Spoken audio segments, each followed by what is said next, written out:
It's no secret this NBA season has been a grind in Phoenix. Many of the games have been downright difficult to get through, and there are only so many times you can ask the same questions about what is going wrong to professionals who are failing to show progress as a group.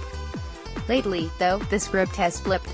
Covering a team that is getting joy from destroying the hope of other franchises throughout the past 2 weeks has been a treat. I didn't expect to care about this discrete Suns subplot. I was more focused on the fact that Sacramento finally turned things around after drafting well and finding a general manager who could act as a go-between for ownership and the team, or the team in Dallas, led by the Slovenian sensation whom the Suns passed on last June, that quickly moved most of its assets to go all in on its young star duo.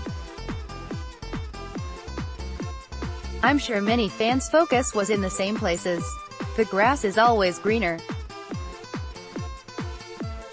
That changed last Saturday night in Phoenix against a Lakers team that had its way with the Suns all year. Playoff chances on the line, Los Angeles marched into Talking Stick Resort Arena with a bizarre small lineup and numerous injuries, though still rolling out LeBron James, Brandon Ingram and Kyle Kuzma,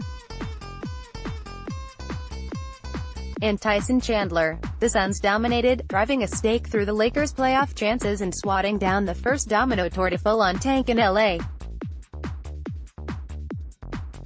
Their win 2 nights later over the league-leading Bucks wasn't quite as important in the broader context of the NBA, as Milwaukee has a firm lead on the No.1 overall seed in the playoffs. It was, however, enjoyable to watch the woebegone Suns become the only team to sweep the Bucks during their historic season. The biggest treat of all as a spectator came Sunday night in Oakland, when the Suns were the catalyst for the latest wave of "Are the Warriors broken?" stories. Klay Thompson blamed the fans, Steve Kerr lost patience with Draymond Green, and Golden State couldn't muster its typical end-of-game run to close out the Suns. As time has passed, my fandom for my hometown Suns has waned. It's not really there anymore. So this doesn't come as a subconscious response to the awakening of a dormant team. Instead, it is the satisfaction of seeing how even when all is lost, teams that buckle down and play for one another can make progress, and I'm amazed. This surely could be a blip on the broader radar. The Suns have given us no reason to believe they will right the ship and suddenly become a powerhouse young group. The problems run deeper than what happens on the court, as we know. Winning a handful of games doesn't change that. However, it's satisfying to see young players coalesce into something bigger, a team, for the first time in years, and take pride in small milestones. The Suns cared about beating the Warriors, and it was hard not to absorb that sense of accomplishment.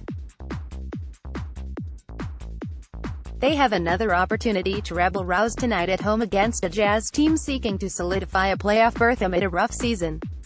Utah is 4 games up in the loss column for the 8th seed, but no lock for the postseason, having lost 5 of its last 10 games. Against young playmaker Donovan Mitchell, with whom he is so often compared, Suns star Devin Booker has the chance to upstage Mitchell and damage the Jazz's playoff odds at once. Should they win and keep up their stretch of improved play, it will be impossible not to feel some sort of giddiness about the Suns actually affecting the outcome of the NBA season in what weeks ago felt like another lost year. Beating the 2 best teams in the NBA has a way of making every game exciting. Teams who see the Suns on the schedule can no longer pencil in a W on the calendar. When was the last time anyone could say that?